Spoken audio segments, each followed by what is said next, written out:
It's the Marc Clarke Morning Show. Healthy, wealthy, and wise.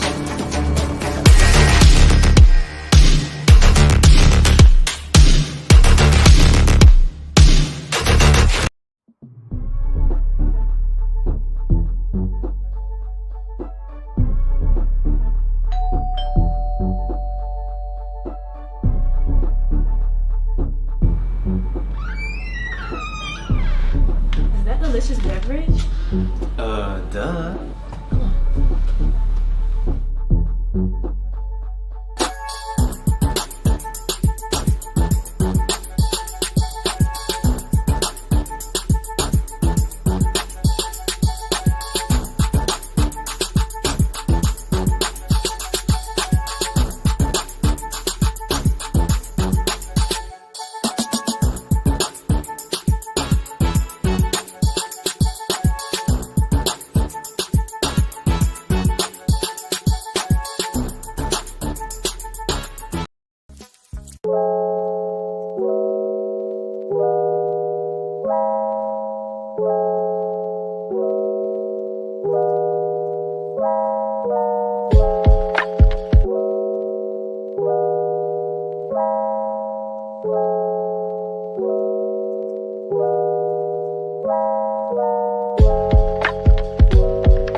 And welcome to the show. Welcome.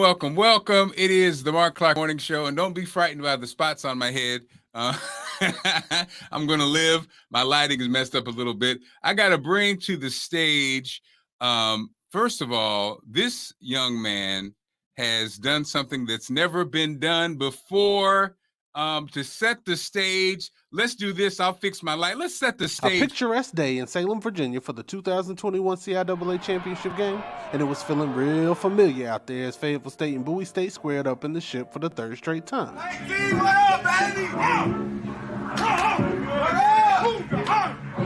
Bowie State, ranked second in their D2 Super Region, came into this one like Marlowe after he took over the co-op. Let's go, man! Let's go, man! The reigning kings of the CI looking to flip that back-to-back into a three-peat and a deep run in the D2 playoffs. Today's the day you show and prove who the hell you are. This is the time. Between these spots is where you put your work in. Alright? So let's show these who we are. Let's show everybody in the country who we are. We on TV. Show y'all today, gentlemen.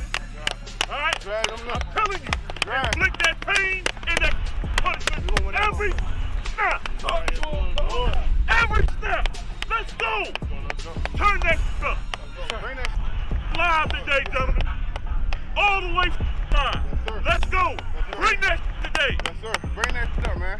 You gonna win that motherfucker up front, bro. You scared, don't get out of the locker room, bro. It's war time, man. War 3. 1, 2, 3. War. Come on. But first, they had to take care of business against an angry Stampede of Broncos. Go, bro! Let's go! Wait that! FSU, making their fourth straight appearance in the championship game, and they made it crystal clear that just getting to the show was no longer acceptable. Throughout the ship, the whole season is a wash. If you don't have that championship and going back to the Ville, all those CIAA players they have on there, it doesn't mean anything. Attitude check. I caught up with some Bowie State OGs in the tailgate, and they put me onto a little Bulldog history. You're looking like who the thing started with. Legacy. We are members of the first football team at 1972. Yes. We started the legacy at Legacy, Bowie. that's right. And Wilson just came in and kept us going. Yeah. And he took us to another level. We are the first team 9-1. They started. Black college champions. They started in 1972. By 1975, we were independent black college champions, rated #1 in the nation. That was my team. The Marching Bronco Express and the Symphony of Sound was out there cranking, and both teams came out of the tunnel ready to get active.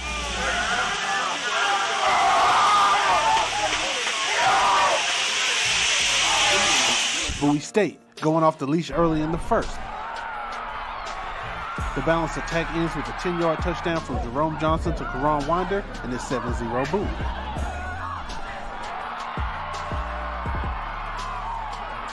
Jerome Johnson back playing fetch with his dogs on the lawn, and it must be a catch because it ain't hit the grass. Quincy Hall with the acrobatic grab off the tip drill. Rome Mahomes creating time in the pocket and finds Victor Olayinka for the 9-yard touchdown. Bowie State is up 14-0 early, and Bulldog Nation was out there marking their territory. Fayetteville State making moves to the red zone in the second quarter, but they get stuffed at the goal line. Broncos line up for a field goal, but it's a fake. The Bulldogs not fooled, and it's still 14-0 Bowie going into the half.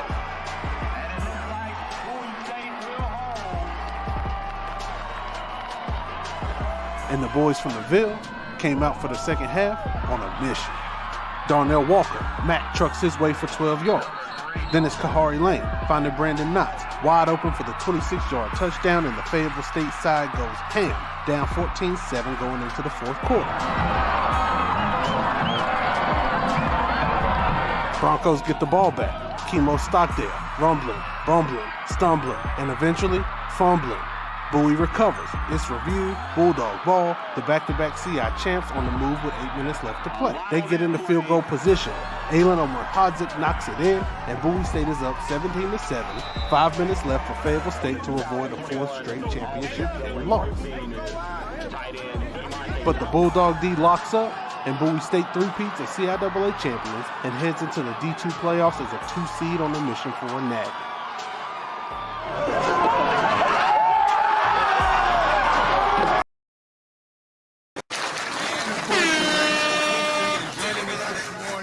Head coach for Bowie State, Damon Wilson, is in the building. Welcome, Coach. How are you, sir? I'm good. Thanks for having Also joining us, Bashan Man is here. My main man. How are you doing, Bashan, joining us this conversation?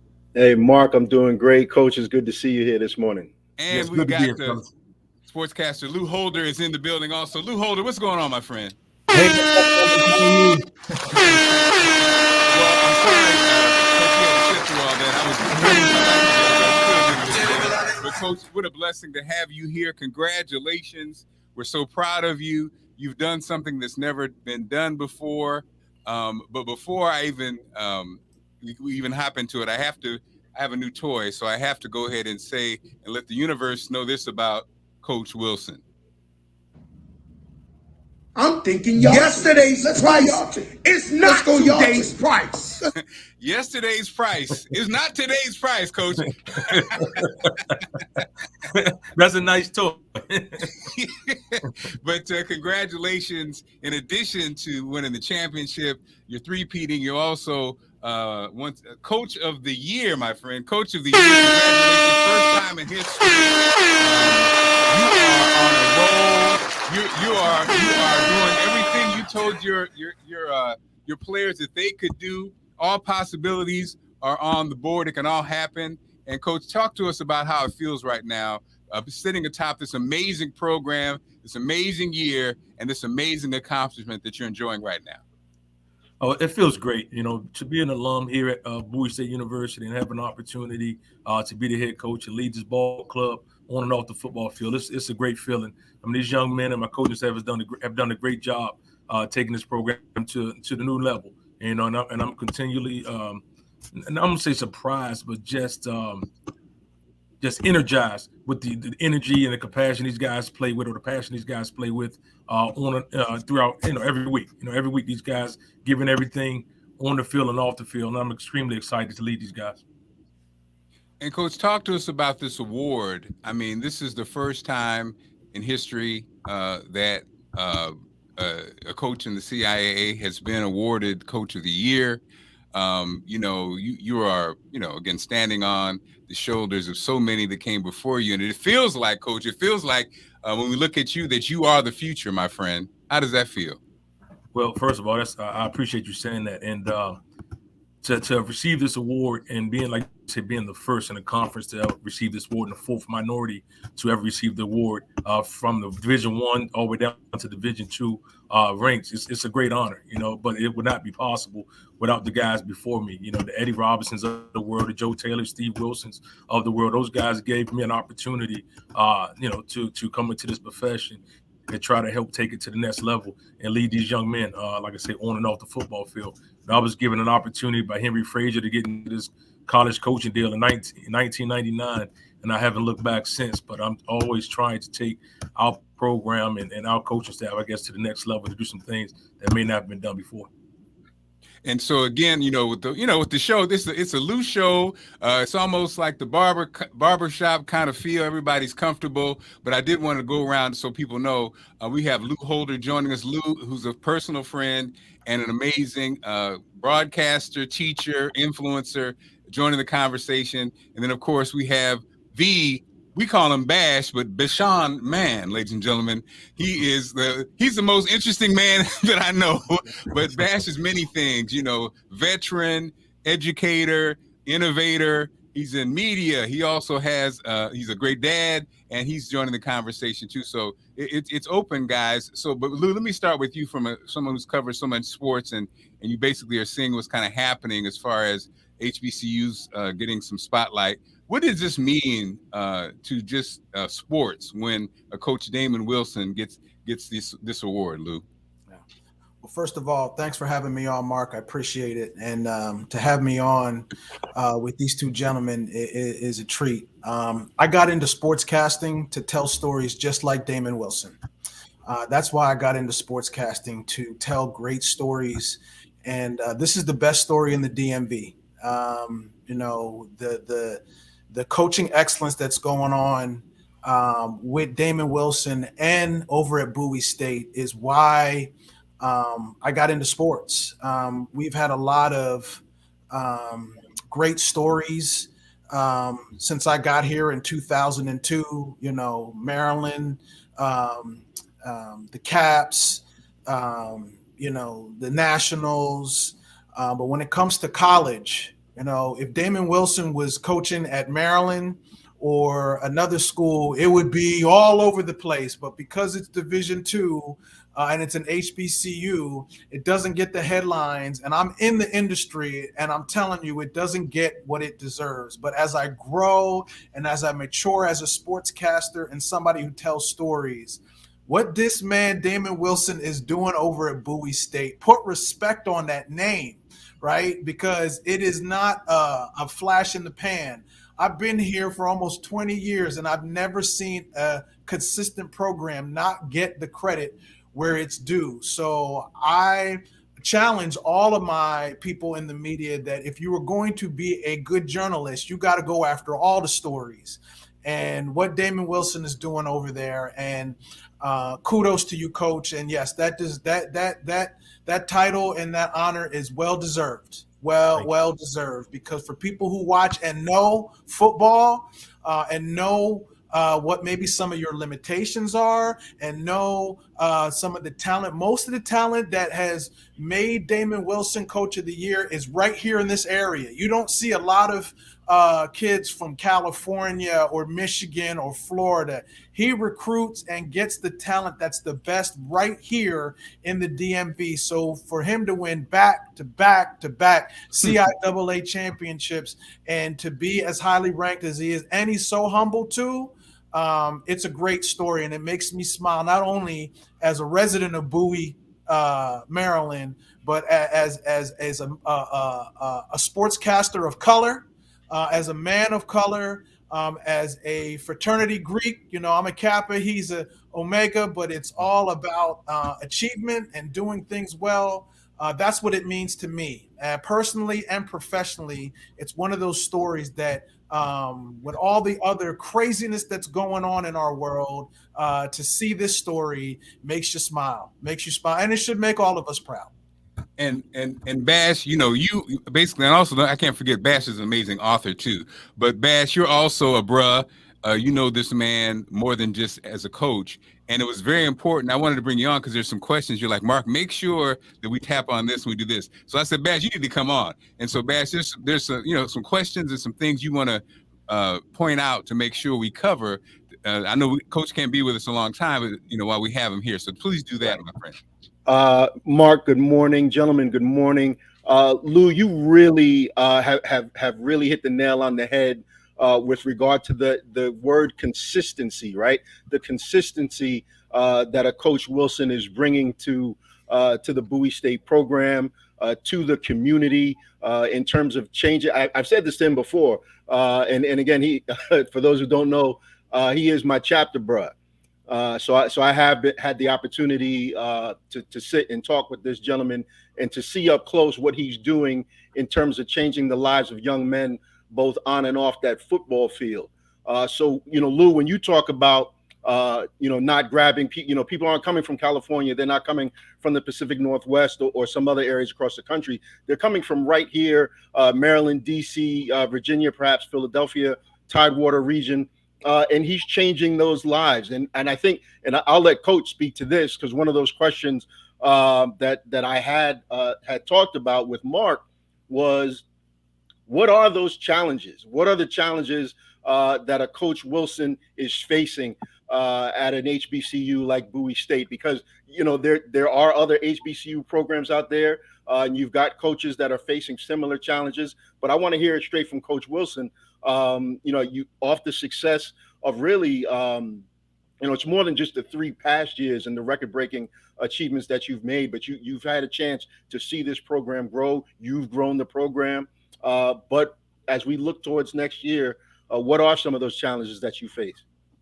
I think one of the major challenges for us here, just scholarship allotment. The NCAA allows Division II programs to have 36 equivalencies. We're right now around 18 and a half.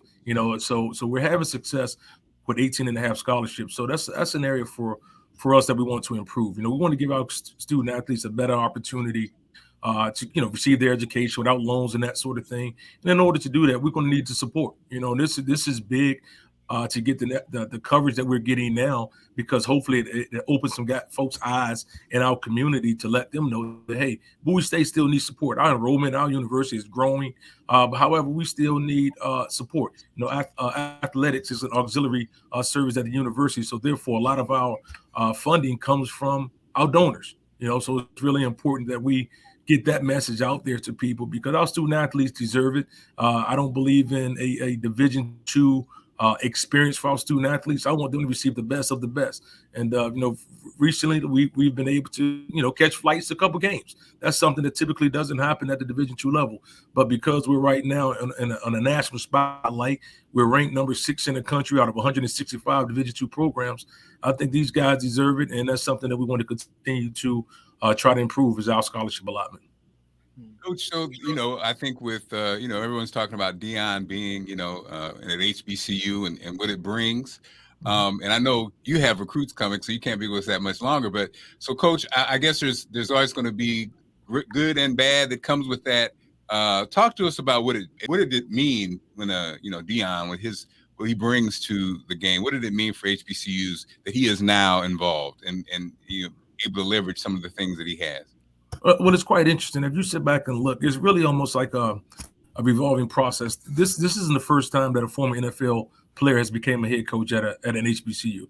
Once again, I've worked for a guy that played 10 years in the National Football League with Steve Wilson. He was a head coach at Howard University for 14 years after his NFL career. The difference now is we have the different social media outlets and that sort of thing to expose some of the things that are going on our campuses. I think what Coach Deion is doing is great. I think it's great from a standpoint. He's bringing some much needed attention to the HBCU game. I think he's giving students an opportunity to continue to play and further their education. One thing I don't want to get lost in this whole process is our high school student athletes. Those kids are working hard in high school, looking for opportunities to further their education. And one of the downsides when you bring in a lot of transfers, that take away some of the opportunities from our high school students. And that's one thing that we will continue to recruit here is our high school student athletes, so we can develop those students. And then those students spend 4 or 5 years on your campus. They're going to actually fall in love with that campus versus spending just 1 or 2 years as a transfer student. So we're going to have our nice blend of transfers, but our program is going to be built on high school student athletes and developing those guys. Hey, Mark, I want to jump in and talk to real quick, because we all know at the professional level that the front office and the coaching staff are not eye to eye with certain things. But with you, could you talk about the relationship? I mean, it is a team. Could you talk about the relationship of Dr. Bro, Brent Swinton, Clyde Dowdy, all those people that are part of the team at Bowie State? Because you are just to go to Bowie, to be on the Bowie State campus is actually an experience, but everything is working, and it seems like it's like a gem that nobody's really talking about. And now this football team is going to open up some eyes to just regular students just coming to be a part of Bowie State. Could you talk about the overall atmosphere over at Bowie State from president on down? And coach, I know you have to go, so this will be the last question for you. Then you can go, okay? After this answer. No, that's fine, and I'm fine. I know we have recruits come a little later, but I'm fine. Okay.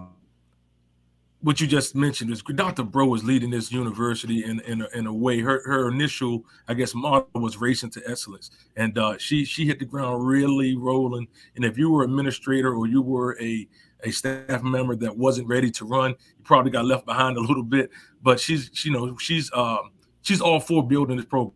All for building a good learning environment for our students.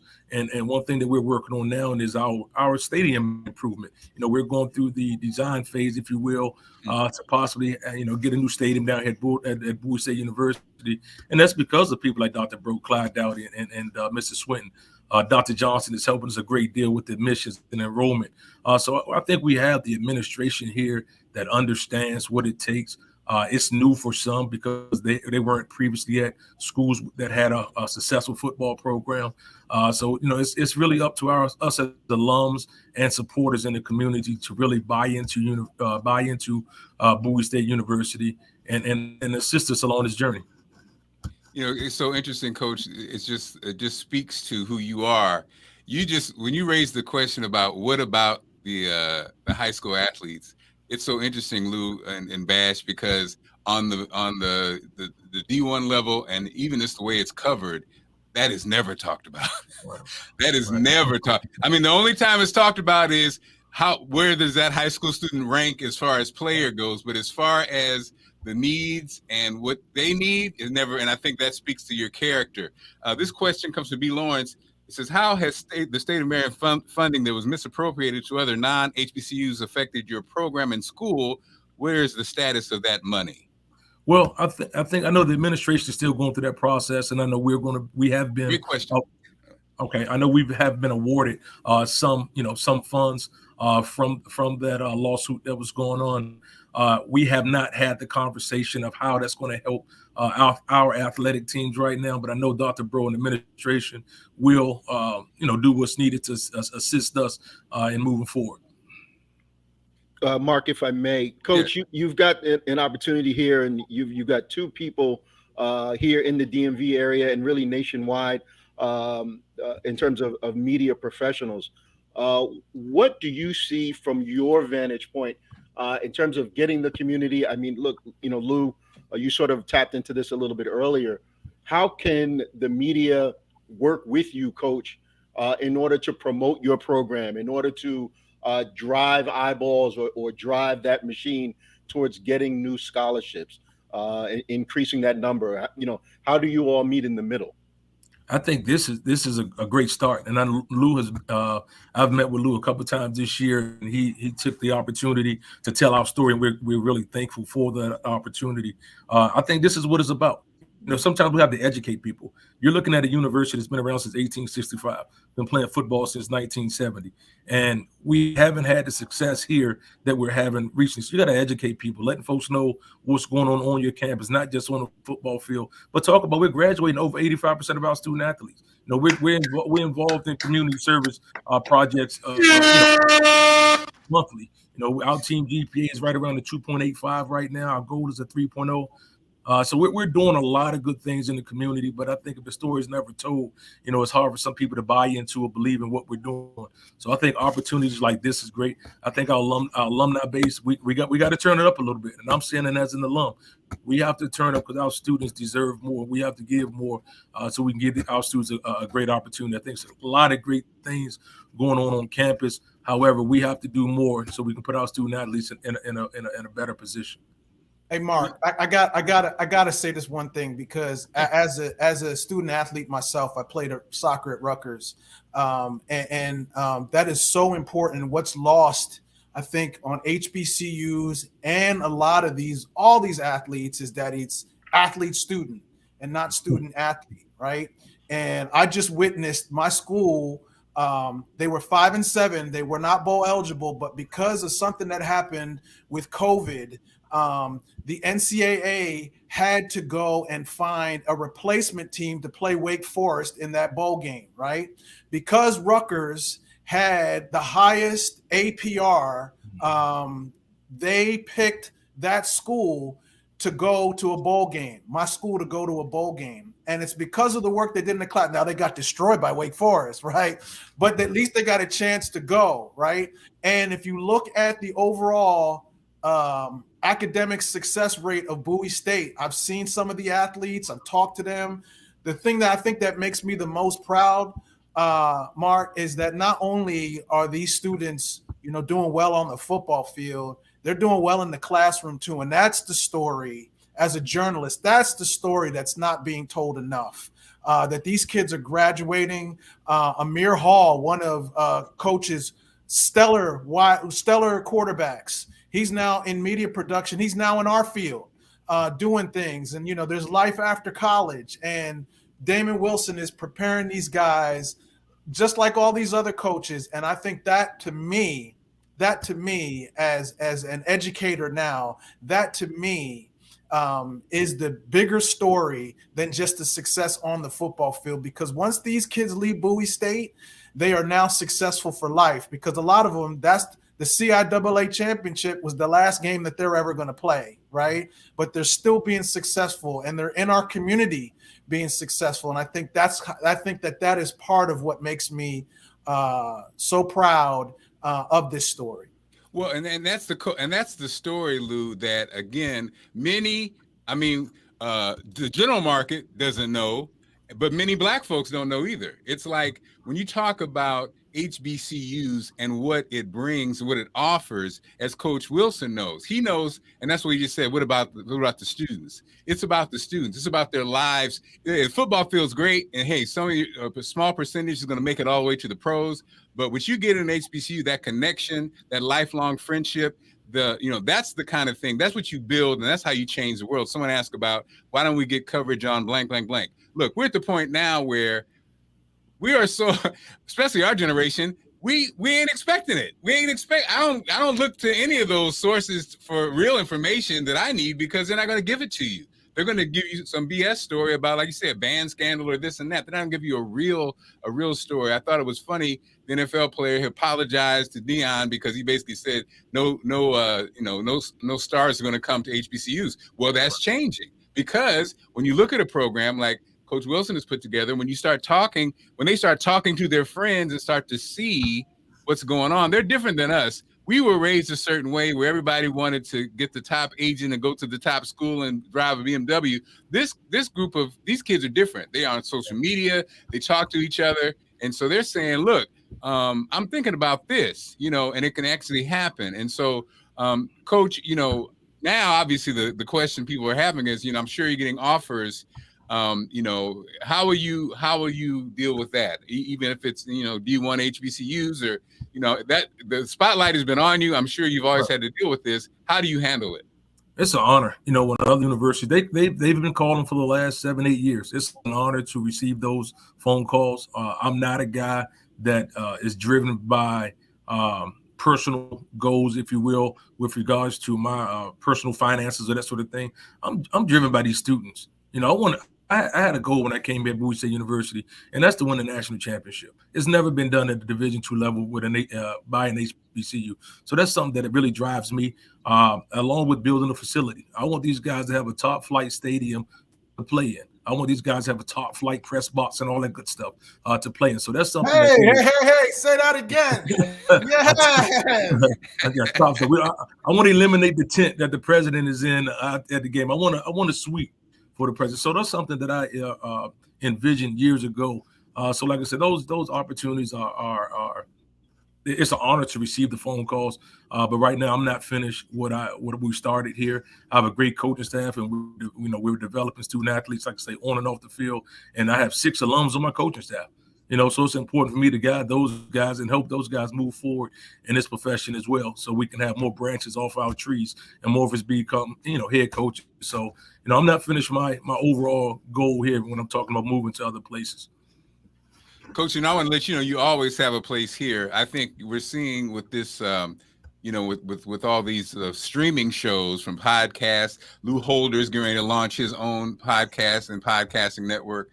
Bash already has a successful podcast, and your boys connected. So Bash, but that and that's the beauty of the streaming piece is everybody is in their own lane, and a lot of times the lane has branches. So Coach, please, I would love to do the regular feature if you join me or whatever you need to do from recruiting to whatever. Always feel free to do that. I'll tell you something else that's cool in this conversation. This is one of those kind of conversations about you have with those of us who are familiar with HBCUs. I didn't go to an HBCU, but I have 2 daughters who are at HBCUs, and my wife went to an HBCU, so I'm all in. And one thing, what I loved about Bowie State, you mentioned it earlier, Coach. Bowie State, and Lou, you know this too. When you talk about schools, I'm not going to name names. Bowie State is willing to work with you to do whatever needs to be done to get the message out, to help get the message out. Whatever you have to do, Bowie State as a university is there. The leadership is there. And I remember years ago when we used to do broadcasts at different schools, I won't name any names, Bowie State, when you arrived at 5 a.m, they were there. The whole crew was there. The band was there. It was like everybody was there to make this opportunity of exposure, to make it great, and to let the world know, and also know let the campus know too. And I think that right there is so important. And I think, Coach, that's something that obviously you're taking advantage of, as we can see so many the alum are checking in. There's a certain type of pride that goes there, that's there at Bowie, but it's also not just pride, it's like involvement. It's like a spirit of getting everybody involved. Is that the top that started that, Coach? It's a family. Yeah, it's a family, and we have family in our locker room. We have a big sign when you walk right out the locker room, says family. We have a board in the locker room that has a lot of words that don't just require any talent. So it's commitment, dedication, those type of things. We want to ingrain in those guys' heads early when they come on campus. These recruits we have here on campus right now, we want them to let them know what the Bulldog way is all about. And it's not just about winning championships. It's about doing the right thing in the community and in the classroom. So I know I have to get ready to get out and speak to these young men, but I really appreciate you guys for having me on, having an opportunity to talk about our university. And I look forward to talking to you guys in the future for sure. Coach, thank you so much. And one more reminder. Yesterday's price is not today's price. Well, see, I love it. Coach, have a great one. And see this, the beauty is that is not what you're about, Coach. But wait a minute now. We need to talk about that. We need to have a conversation. We love the kids too, but no joking. Coach, have a great one. Thanks for joining us, my friend. All right, thank you guys. Thanks a lot, Coach Wilson, and guys, we can talk behind the coach's back. No joking. I think we can, and we really, seriously, Bash and Lou, we can actually talk about stuff that Coach can't really talk about, and it is so funny, guys. We're all at a certain age, and what Coach said is so important. But man, it's such a. I'm not saying it's a fine line. I'm saying successful Black people have this challenge. You know, we have this real challenge. You know, Deion. First of all, let's go back to the Deion thing. The thing about the Deion thing that I think is interesting, even in the community, that we kind of, to me, I think we get caught up on. It's funny, is that people say, "Oh yeah, it's a good thing, but it's a bad thing." I think most of the things that people say is a bad thing, it really is just managing.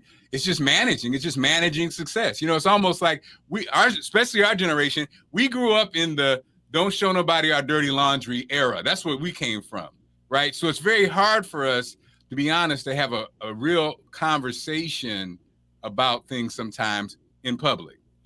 I remember when I worked at Howard at WHUR. I remember this was a few years ago.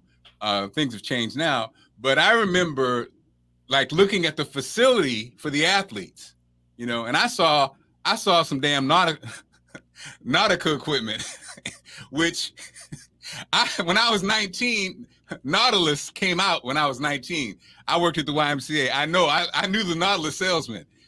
And Lou, when I saw that, and I was thinking, so you got a star athlete, you want to send them to Howard, you want to send them to HBCU.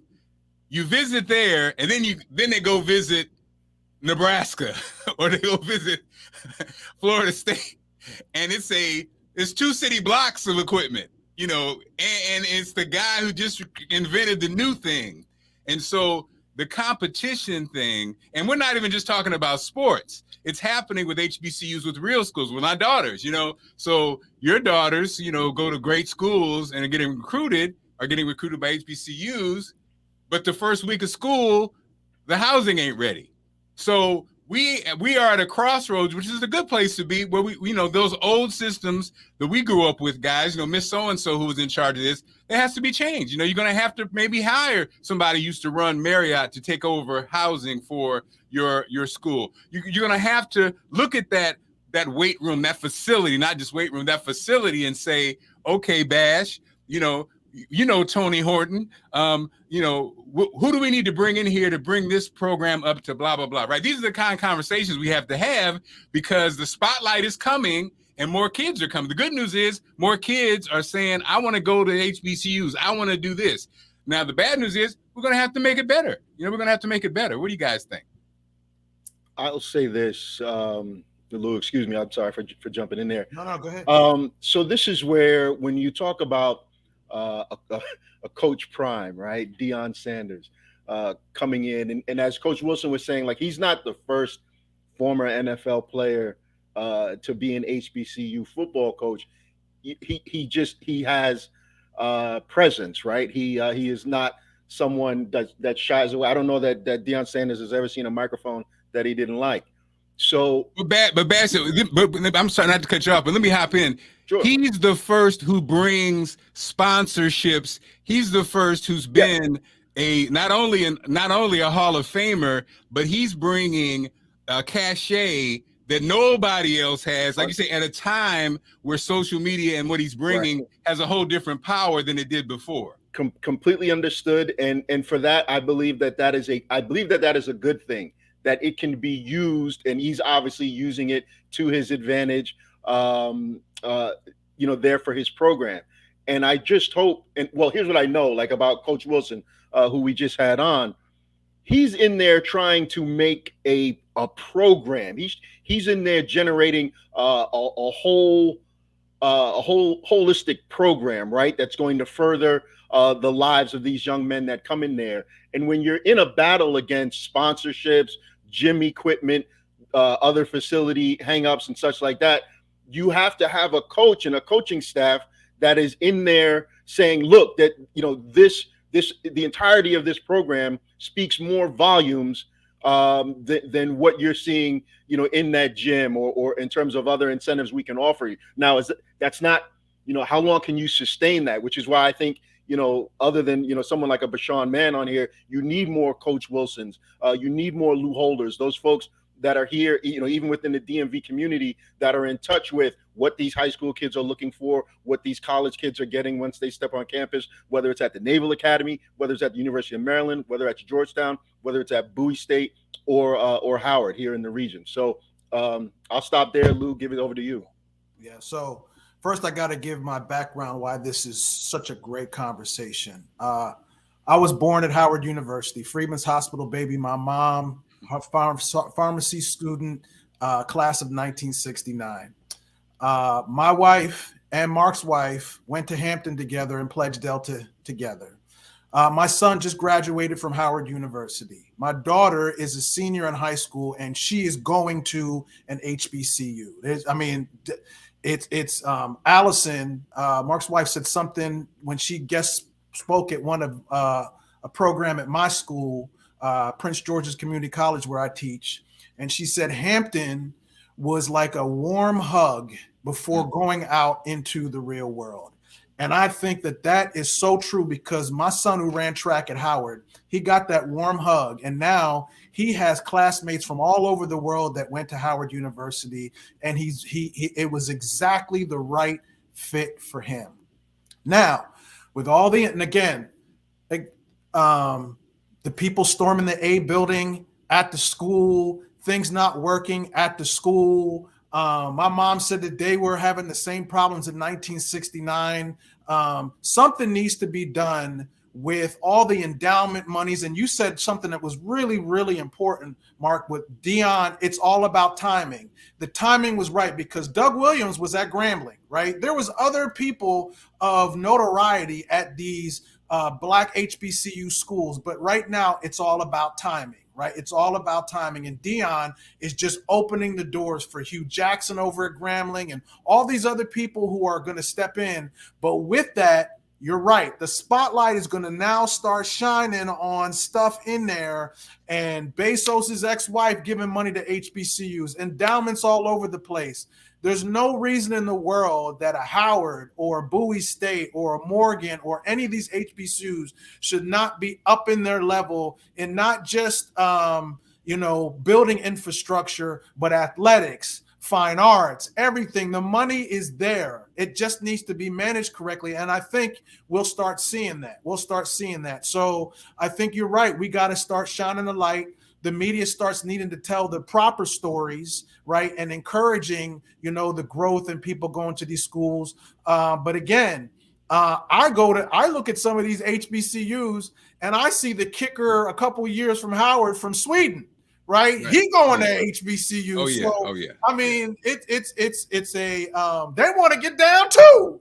Oh yeah. Well, I think and coach. I mean, Bash. I think the second point though, Bash, and I'm with you, is like you said, would a Coach Wilson, and let's talk about it, y'all. Again, stuff we don't really talk about. Black folks, we don't talk with dirty laundry. We don't want to talk about dirty laundry. What Coach Wilson said and what he's doing speaks to what is missing. Character. And that's what you're talking about, Bash. The character piece, we got to lead with character. In these schools, in this politics, in our communities, we have been yesterday I co-hosted an event, a wreath laying ceremony, virtual, Martin Luther King Jr. And Bishop Barber was the keynote. And he cut through, it was so crazy, guys, because yes, you know us, we love a great minister who gets you fired up and hyped up and you feel good, and Barber hit us with truth at the end of the day about talking about we need to help these poor people, regardless of color. What we gonna do? What are you going to do? Pre-COVID, he gave us pre-COVID numbers on these deaths and dying and people suffering. So before COVID, it was still, this has been going on forever, right? And so back to the character thing, I think it cut through, and the message cut through, because just like with Coach Wilson, what he just said is you never hear that. Like, you never hear anybody say, what about the high school students? What about their lives? What about you know what I mean? We always talk about making it to the pros and making the money and and they offer me this and they offer me that. We don't really talk about the human level. And I think we're at a reckoning where if we don't start talking about it, nothing's ever going to change, and then we're going to get trampled anyway. And I think what it is when we talk about Deion, the part that kind of like, and Bash, I felt you, the part of you feels, there's a part of you that, again, here we go, we're going to get lost in this and not really focus on the real issue, which is the kids, right? And so I think it's so important that we, media humans, support this coach, because yes, he got the award, but the people who give the award, they know something about the Black community that's sad. They know that we ain't really ringing the bell on this. This is huge.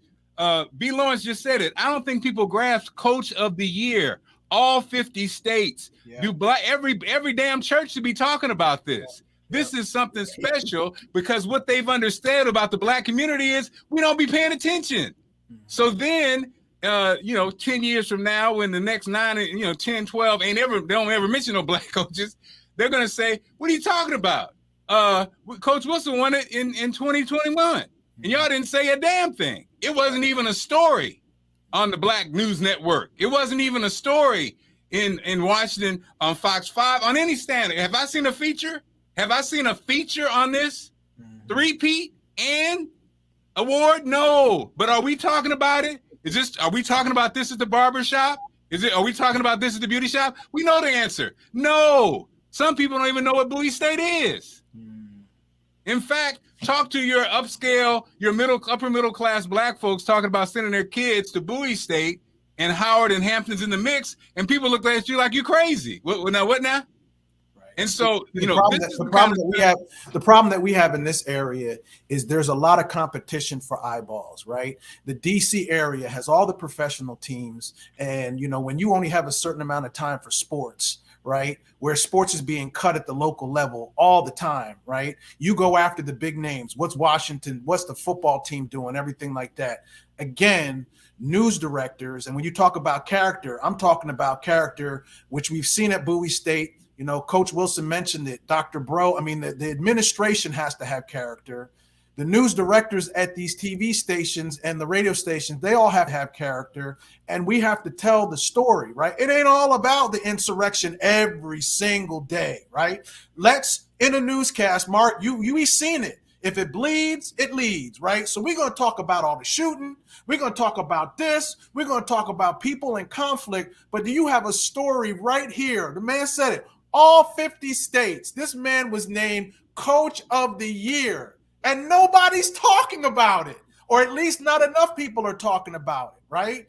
It should be a feature. It should be this. Again, the fact of the matter is now what we didn't have is now present, and that's the media, right? The changing face of communications. It used to be we had to wait for the networks to come talk about. Now we don't have to, because people like this program and all these students that have their own social media, we need to use all these platforms to start telling the story and be like, okay, because to be quite honest, here's the deal, to be quite honest, not many people are watching local television anymore. They're asleep, right? Or they're getting the stuff off of this, right? They already have the information. So if this is where we're going, right, we need to start saying, okay, we need to start working smarter, instead of harder, because this story is one that you don't want to miss. And I'm glad that you said that, Mark, because that's the secret.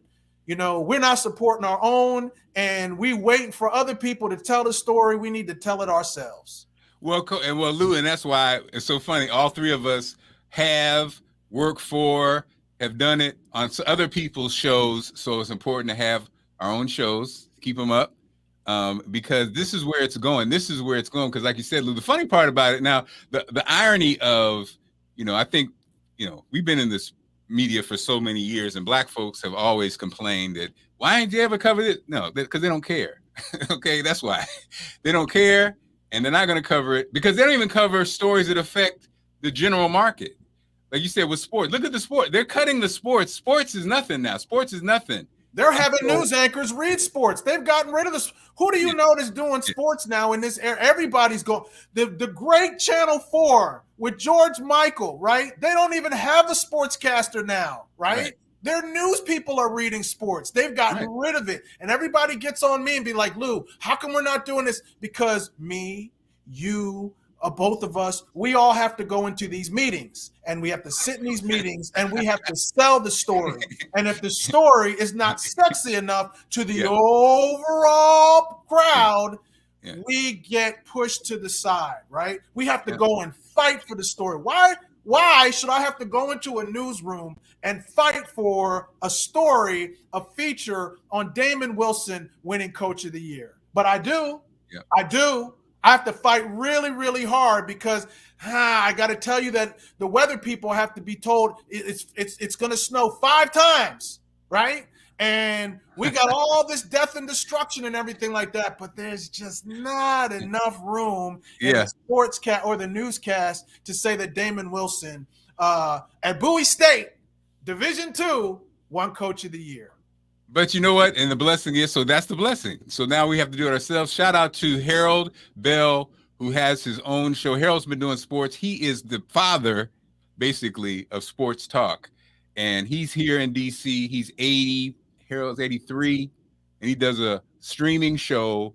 And, you know, if you're watching this, Google Harold Bell and follow him. He's been in this market the whole time. And so it's a blessing. You know, it's a silver lining, you know, because now if you want to get real information, you're going to get it on podcasts, you know, and so, and again, it's not just for Black folks. I mean, in general, and as somebody who's worked for these companies, and Lou, you have, Bash, you've been in the military. At the end of the day, the narrative that companies give us is pretty much not the narrative that it's all about. Even the money thing. The funny part about the money thing, and Lou, we see it all the time when they talk about, someone just said, no, because it doesn't make any money. Well, news never made money. News wasn't to make money. You know, it was a lost leader for a company. So that's that's not it. It's about, again, like you said, Lou, the news director, the company's philosophy, all these things are kind of meshed together. Sometimes something's just easier to do. You know, sometimes a harebrained idea that the person who can decide. And so the fact that we now have these platforms from people who are watching us and whatever, if there's something that you want to ask or something you want to see, the beauty of now is you can do it yourself. That phone, like you said, Lou, this is the platform right here. You can do a whole show, edit it, have sound effects and everything else on your phone. You don't need to, like me and Lou, major in broadcasting and go to a small town and cover for, ride on a bus. You can do it from the comfort of your home like we're doing right now, and that's the overall blessing. So, guys. Can I ask you one more thing? Yes, sir. This is the Bash and both of you, because Damon Wilson and what he's doing and what he's fighting for in college is the same thing all over the place, right? Now, here's the hot story right now. Kellen Moore, right, the offensive coordinator for the Dallas Cowboys, right, is this hot story now, right? That, a genius coordinator, right? Really? Eric Bieniemy has been doing this for a minute, right? Bash, also one of your frat brothers, right? And I'm hearing all of the stories now that, Kellen Moore is this hot topic, right? And it just makes me so frustrated because I was like, all this going on, and he's supposed to be really, this was the same. I mean, it's the same narrative going on that Chip Kelly was an offensive genius, right? He destroyed 2 franchises, the 49ers and the Eagles, right? Eric Bieniemy is sitting there, right? Brian Flores, how does Brian Flores get fired after winning season is beyond me. So again, the fight is not just in the college, it's Mike Tomlin is the only coach of color in the NFL, right? Currently, while we're doing this show right now. The only one out of all the teams, the only one. You have got to be kidding me. Yeah. So his fight, and I want to hear your thoughts on this. His fight is the same in the pros. It's probably the same in the high schools. We still have a long way to go for this equity and equality because the rules are still different. We still got to play by them. But the rules for Damon and the rules for so many others are so different. And now as a journalist, I can't close my eyes to seeing this. I mean, when you look and see what's going on now, and I don't want to hear about no Kellen Moore whose team had 14 penalties in that playoff game, being an offensive genius when Eric Bieniemy's sitting out there and Brian Flores is sitting out there and all this talent is sitting out there, and you telling me that Kellen Moore is a bigger story and what he's doing with the Dallas Cowboys is a bigger story. So I don't want to say it's just me. What say you? No, Lou, it's not. And Mark talked about this earlier, us having the freedom to talk as if we're in a barbershop or wherever. I just got my haircut. Go. Yeah. Yeah. So, it's interesting. And I saw that whole, that comparison side by side with the Dallas coach and Eric Bieniemy out there and what he's been doing out at Kansas City and continues to do on an elite level.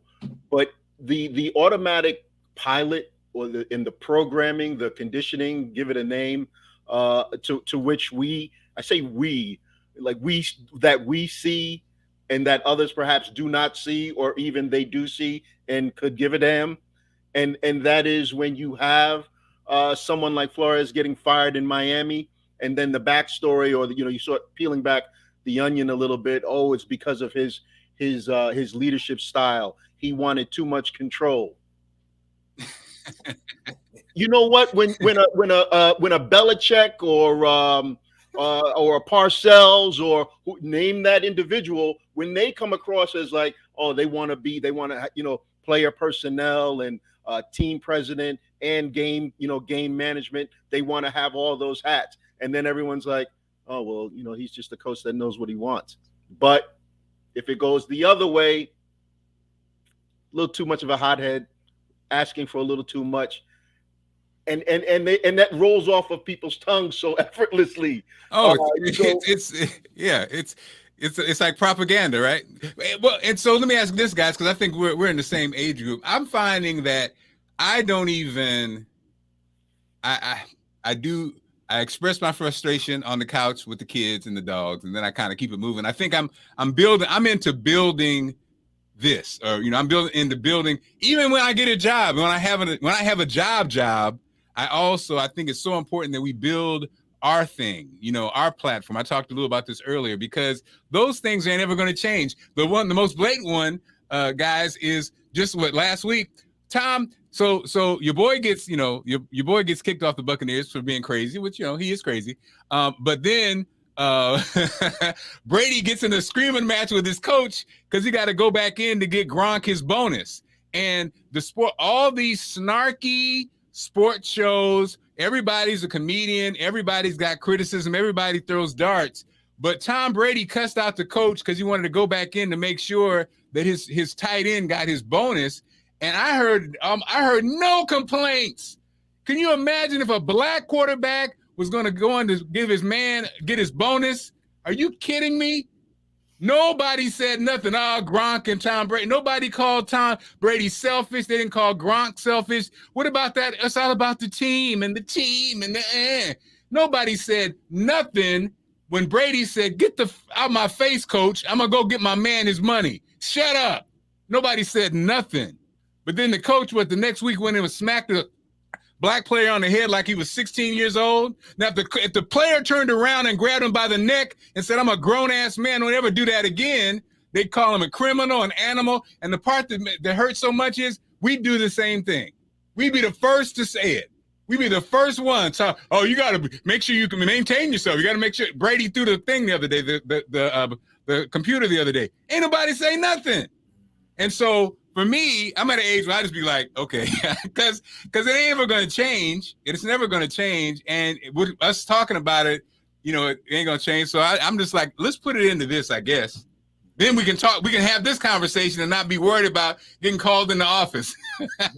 I'll give you even one better. Yeah, Lou. I don't know, Lou. It seemed like you were a bit. I don't know, Lou. Hey, listen. I'll even bring it even wider lens. Time Magazine, Marc and Bash, had their Man of the Year for 2021, right? They put Elon Musk as their Man of the Year, right? Are you kidding me? Are you kidding me? The Capitol police officer who actually saved lives on that January 6th day, right? He was not, I've seen it where they've had co-persons of the year or whatever like that.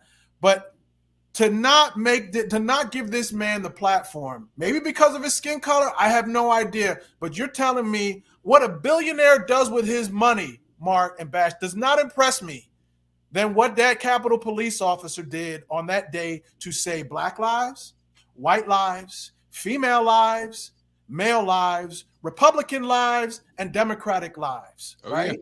Again, the narrative, we're at that age where, you know what, you just laugh and whatever, yeah. But it's still there, right? It's still there, and we're getting so numb to it, right? But people like us three, we got to speak up, because at the point that we're going, if we don't say anything, right, it's going to be like we are agreeing with it. Right. So I'm going to say when stuff is wrong, like you said, I remember Brady throwing that whatever that device was. If that was any other person of color doing that, it would have been like, what an animal. Oh, my goodness. Control yourself on the sidelines. Can't show emotion. Right. Yeah. Right. You got to be stoic. Yeah.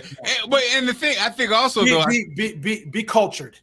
But also I think but I think the balance though, Lou, I'm not gonna say you don't have to say anything. I'm just gonna say, because Bash don't want to be associated with what I'm about to say. Also, Lou, the more we know behind the scenes, the more we know the big picture. You know, we wouldn't be shocked if Musk cut that deal right around the same time he cut the deal with NASA. You know what I mean? When he cut that deal, where did he even bid on going to space? I mean, was there anybody else bidding to do all this stuff and all that stuff that they found on the voyages to the moon, all that technology? He just has free access to it. Nobody else wants to. So what you're saying is that Elon Musk. What you're saying is that Elon Musk and Time Magazine could be in cohorts with one another. No, you're not saying that, are you, Mark? I'm not saying that. No, not Mark. Not a polished journalist like yourself. No, not you. Oh, I'm not a journalist. So guys, I'm wrapping things up. So you guys, let us know where we can find you. I know, again, Bash, you're an author. You do so many different things. Where can people find you? Where they find your podcast and everything else you do? Hey, Mark, thank you so much. Lou, it's been a pleasure, and I look forward to doing this again. Hey, look, find it on Amazon, Daddy's Love Notes. You can follow me, daddyslovenotes.com at the website. All of my information is right there. So I'm always glad to hear people checking the book out, and it's got little legs. So there might be a few people still checking it out. But no, definitely visit that website, daddyslovenotes.com, and the book, Daddy's Love Notes, available on Amazon and Barnes and Noble. So check me out. Awesome. And Lou, of course. Yeah. I know I didn't. I'm sorry, man. I didn't mean to leave I didn't mean to put the cat out of the bag, but I know you're working on something that's coming in 2022. I mean, I'm trying. You know, I mean, it's all about timing. So,